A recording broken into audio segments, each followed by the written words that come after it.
So, this is where I am now. I have completed, basically, I mean, there's some still small, little tiny issues with the wiring for the lighting of the Classic Space layout, the OBB CSL. But overall, I'm very pleased with how that went, and I'll fix the little minor things as we go through, and I still have to build a case for all the wiring.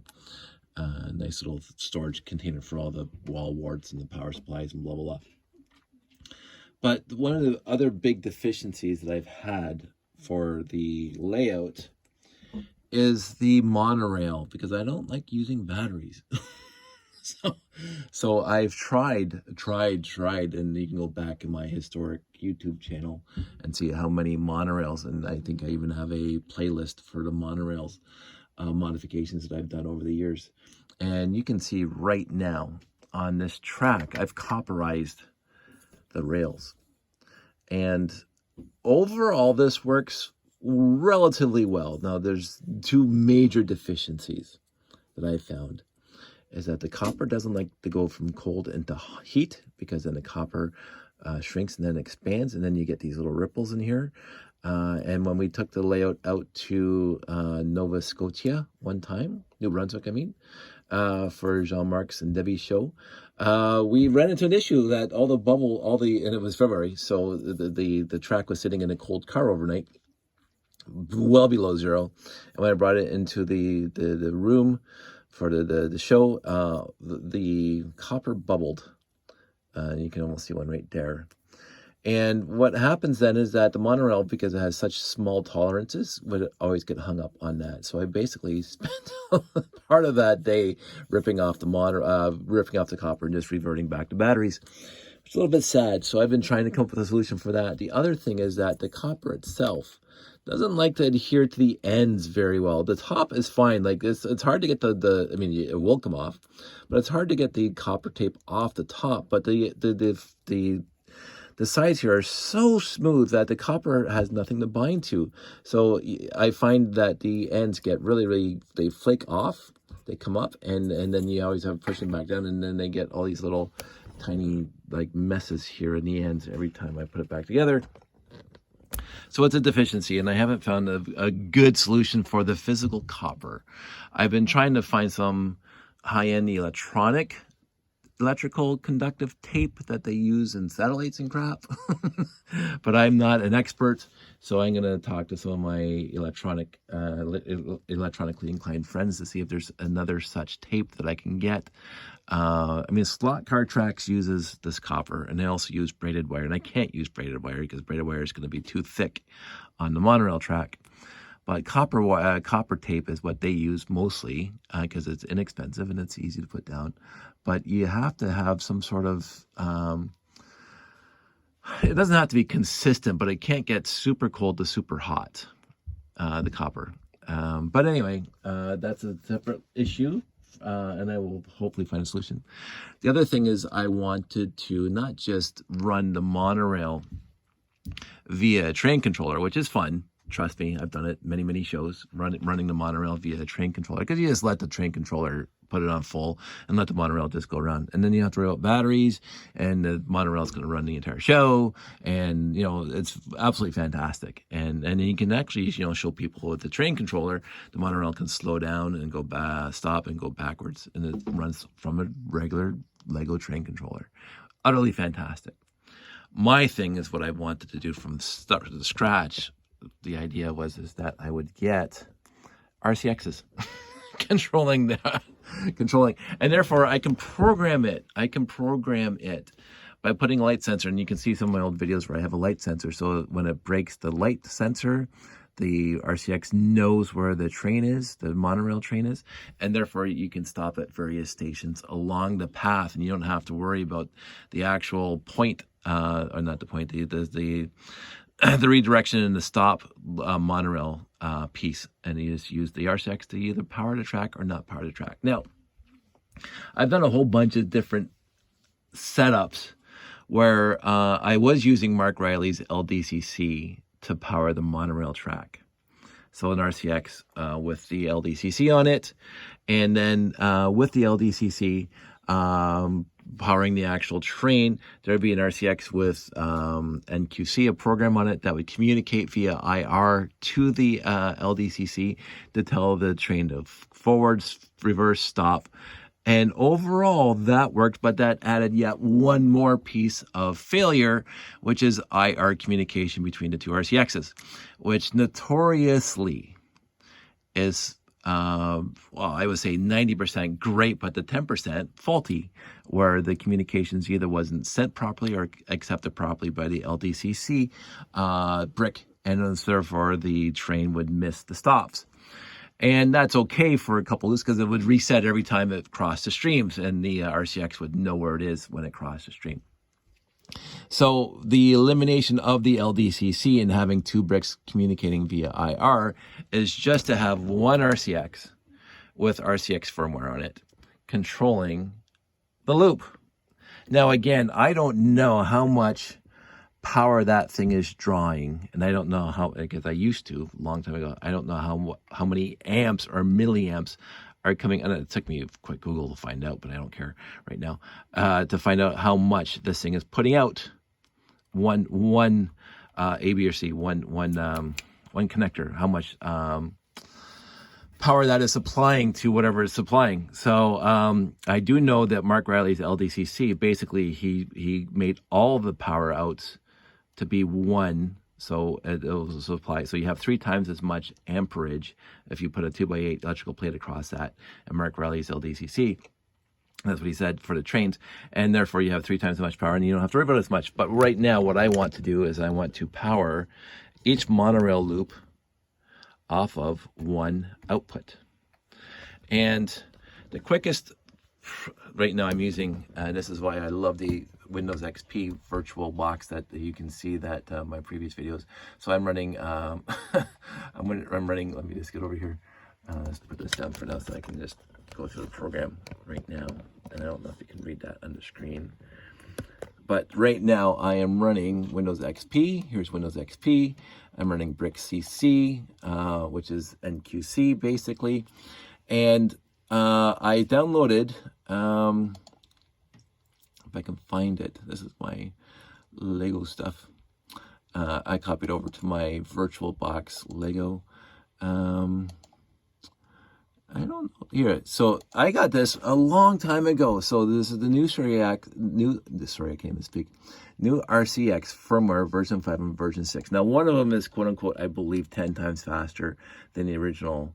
And you can actually, or 100 times faster. So you can actually go down to wait times of bracket 1 minus like 1,000. So you can have 1/1000th of a second for polling inputs for rotation sensors or whatever, touch sensors, well, stuff like that. So you can get more minute, more granular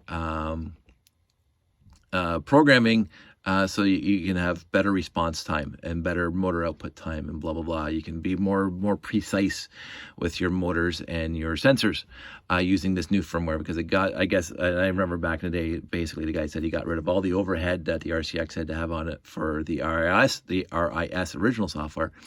And so he eliminated that, which the RCX itself is very, very fast.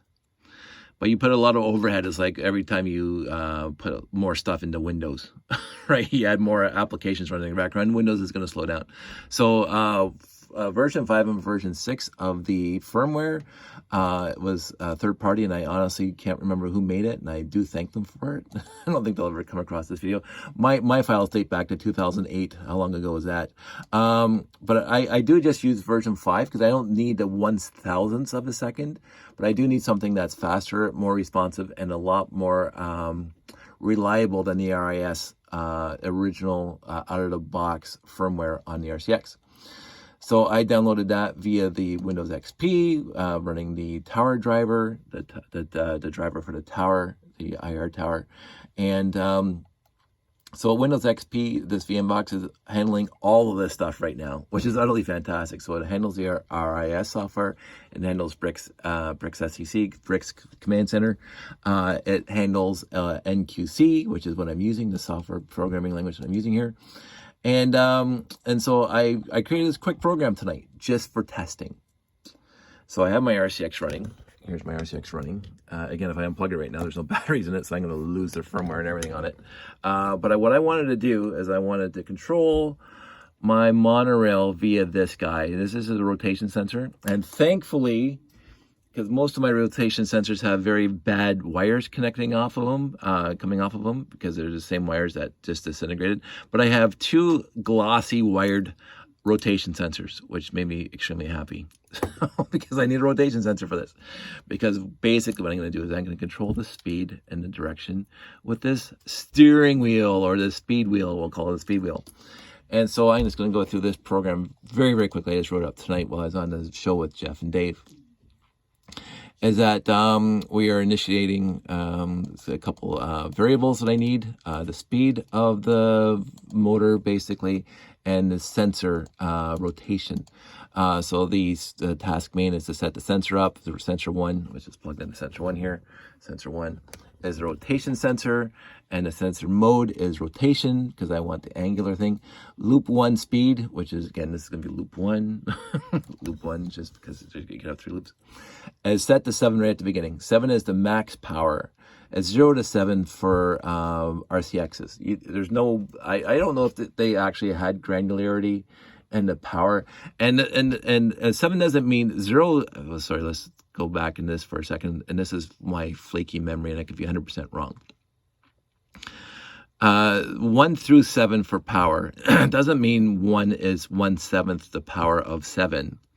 What happens is that if you think about square waves, basically, it puts out of 7 blocks. Well, 0 would be 0, so there's nothing going to it. So you have 1 through 7, and so if you have power set to 7, all 7 blocks, if you divide 1 second into 7 segments, 100% of those segments are going to be powered.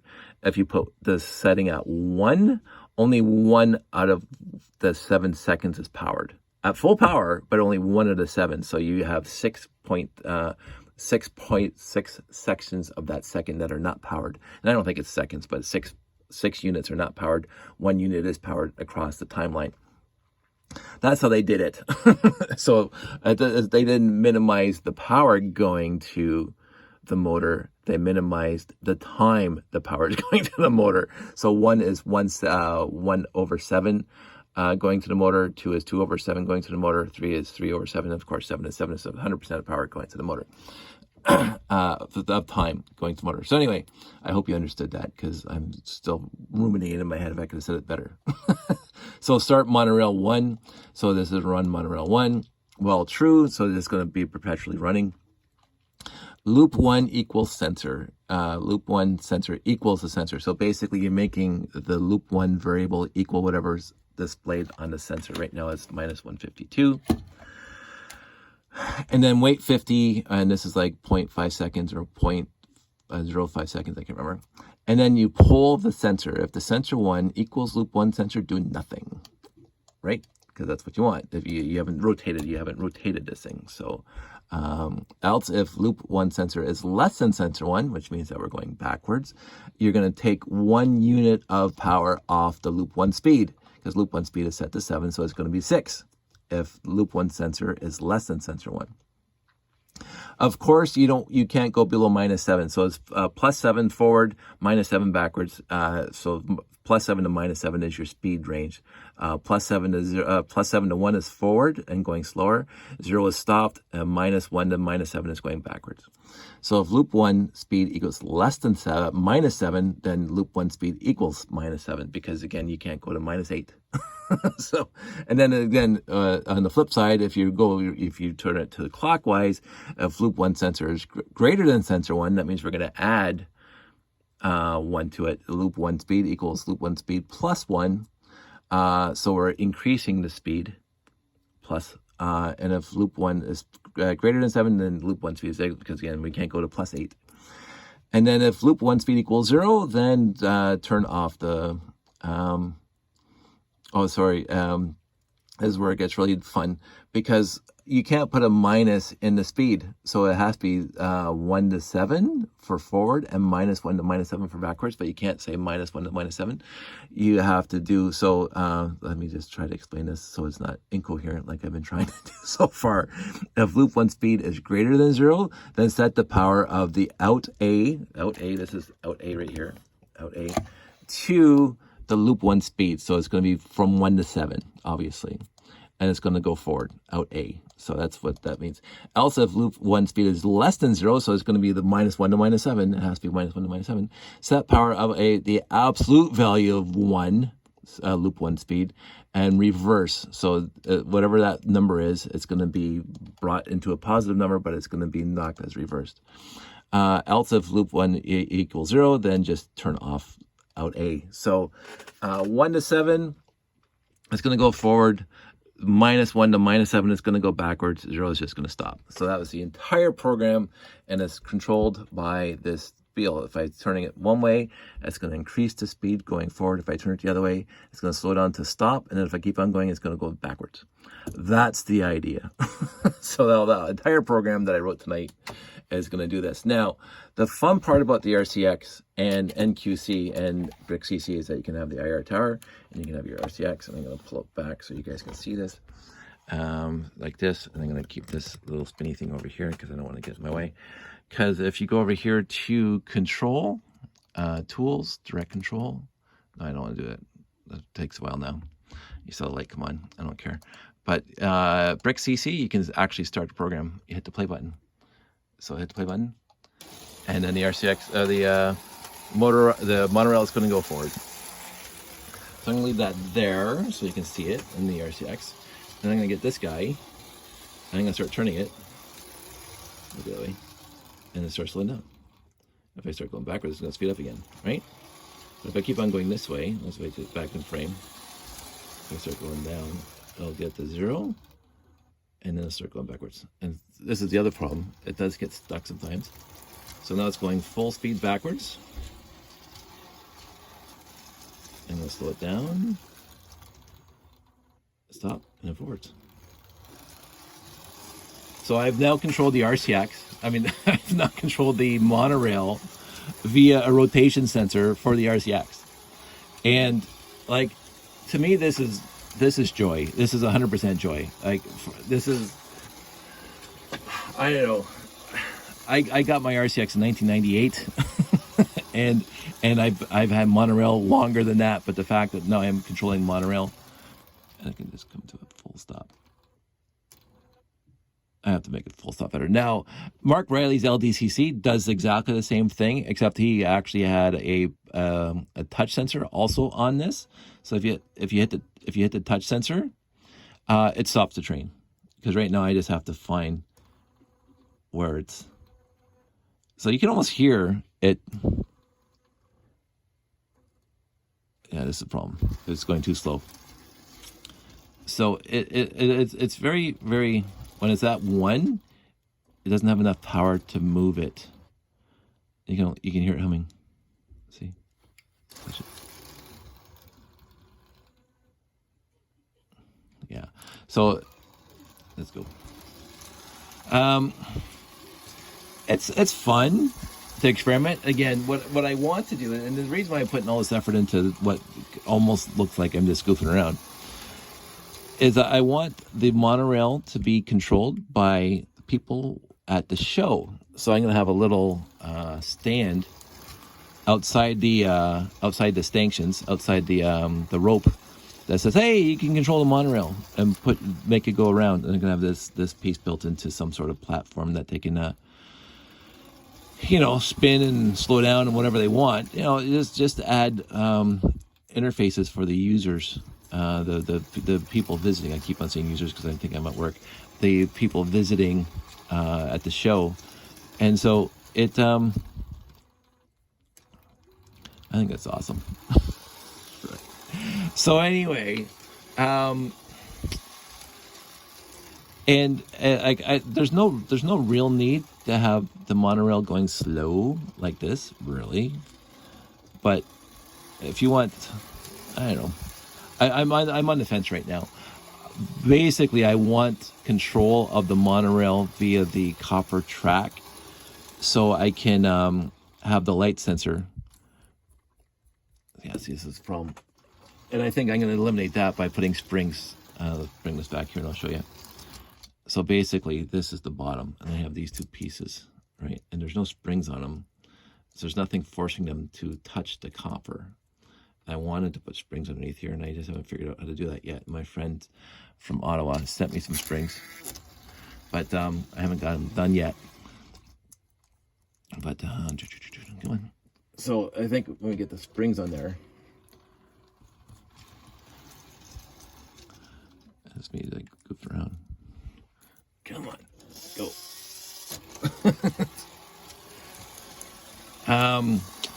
So if we eliminate this guy and just have the light sensor here, and it says, oh, you're here, and then the robot, the RCX has a timer that says, oh, when you get over here, stop, because that's a train station.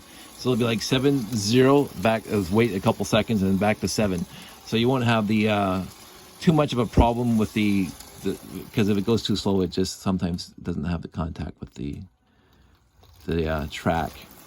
Something so there are a few issues that I still have to work out, but in the end, I think this is awesome. Your mileage may vary on that. So not much more I can say about this. The one thing that is a known issue, it's not even an issue, it's part of it, is that this thing has to be either this way or that way, right? Because right now here, there's no power going from here to the motor when it's centered. You have to have it either going forward or backwards. So that's something I always forget when I'm at a show. Why is my monorail stopped? And I'm like replugging and unplugging everything, and I forget that thing just got knocked, so it's not out to one side or the other. The actual switch on it. So I like this. I like this a lot.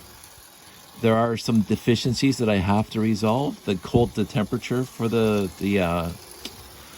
copper tape, the contact pickups, I have to have this big weight on it.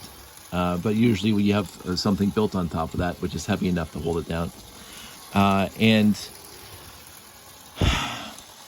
I think when we get those two things resolved, those are the two major things: the tape themselves on the ends, as well as the temperature changes, as well as the pickups. When those two things are resolved, I think this thing's going to be pretty much flawless, and I think it'll be show worthy. And I'm looking forward to that. I'm just going to do this one more time because I just like seeing it. Oh, this is bad.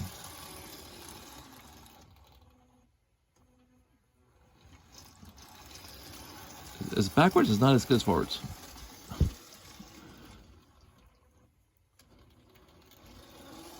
But it's something. So anyway, that was my night of playing. I hope you liked it. And again, what you can do is get this RCX pointing at the IR tower, and you can hit the big stop button on here. Stop. I love that. Because you can also, so here's something, and this is something I'll show you right now. In direct control, so you can do this right in the software without actually doing anything with the program. So you just hit start there. So now I can control this thing right from the software, and I can make it go backwards right from the software. I can make it go forward right from the software, and then I can actually vary the speed, and you can see it slowing right down. So this is direct control over the RCX, right? Just that part of BricxCC. I loved that back in the day when I was building robots, and I used it a lot for diagnosing and just whatever. It is honestly is 100% old school. I mean, we're talking even Windows XP. Like BricxCC and NQC, I'm sure there's new versions out there for the EV3s and everything else that they've been putting out. I'm sure it's a lot more advanced than this kind of programming. I'm sure it is. But this is what I did back in 1998. Well, I didn't use NQC back in 98. I used the RIS software. But I can't remember when NQC was released. But as soon as it was released, everybody was on Lugnet talking about it. And I downloaded it that day. And I never went back. I never went back to the RIS software with using the graphical interface. I was a basic programmer way back in the day, and a Fortran programmer way back in the day, and a COBOL programmer way back in the day. So this was pretty natural for me to get into here. And I wanted to increase my programming capabilities to, you know, all the Javas and everything else that came out after that. I just never bothered because I was too busy with the hardware. But I'm very comfortable programming in this language. It is not quite C. That's why it's called NQC. C++, all that other stuff, which is just I won't say a ripoff of BASIC because they're nothing alike, but they do have the same kind of stuff and the same kind of ideas. So, I've already talked too much, so I'm going to go to bed. I want everybody to stay safe, take care. I'm very happy that my XP machine, my virtual XP machine, is doing exactly what I wanted to do. And I'm also happy that I'm going to probably save the VDI as a file, a separate file on a USB stick. So if something happens to this, I can just spool up this entire environment now that is set up for BricxCC, is set up with the IR tower, is set up for the RIS software, it's set up as Windows XP. I just have to grab that VDI, save it, and be able to spool up on any other machine that I might be on. So there we are. That's it. That's all. Everybody stay safe. Take care. And I'm going to go to this. I will talk to you soon. Take care. Bye.